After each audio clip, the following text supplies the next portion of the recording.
Alright, the first step of using POR 15 is you use their cleaner and degreaser. And if you notice, I just went and bought like one of those little starter kits, and I bought an extra pint to do this little trick.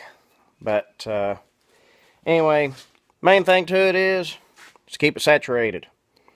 I started to go and weld up all my little holes, but I decided since I'm going to be laying fiberglass over top of it, there's not much sense in it.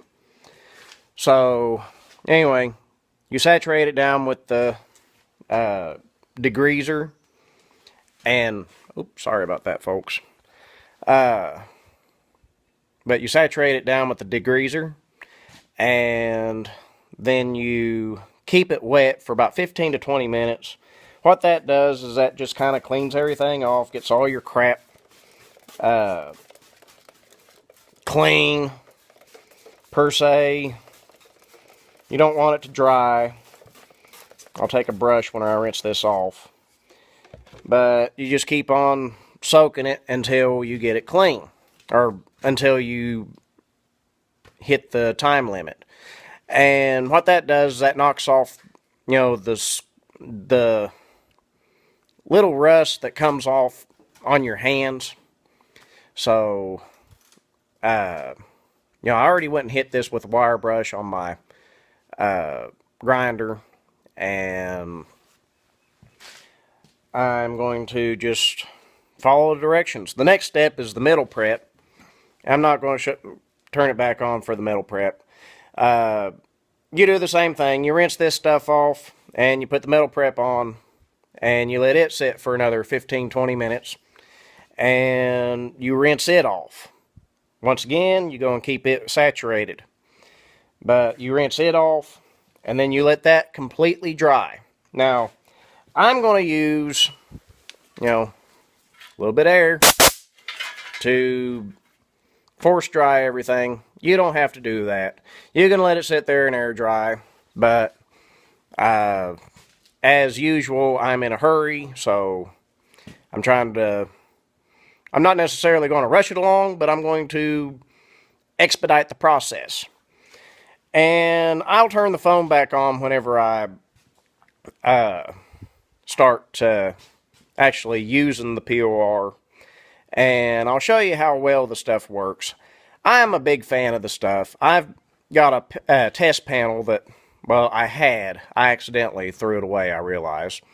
But I had a test panel that I had done probably, well, it was in my early years. I don't even believe I had this garage built. But I took a pipe and I coated it. It was just an old rusty pipe. And I coated it with POR 15. And I buried it. And, you know, I didn't bury it deep. I just buried it a few inches under the ground. And every now and again, I'd go and dig it up and I'd look at it. And in probably about a 10-year period, that stuff, there was very, very, very little failure points is what I would call it. I would call it a failure point. There was a little bit of rust popping up in some places, but that was kind of an extreme case because it was saturated in a mud hole, basically, because I always kept it buried in some very wet dirt. And my theory is if it will last in a area such as that, then if you apply it correctly, it should last on a vehicle that, you know, most of the time when our vehicles are being fixed up, they're not really used in the, you know, a lot of people don't use them like they used to. You know, if you restore an old car, most of the time that old car sits in the garage more than it does anything. There's guys like me out there that wheel drive them, but once again, I'm not really going to leave my car out a lot.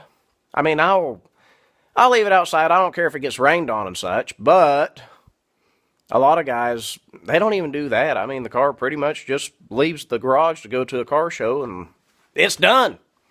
So in that kind of case, that car will last forever. But enough ranting on that.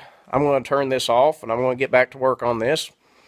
And whenever we come back, we'll be putting on the POR 15.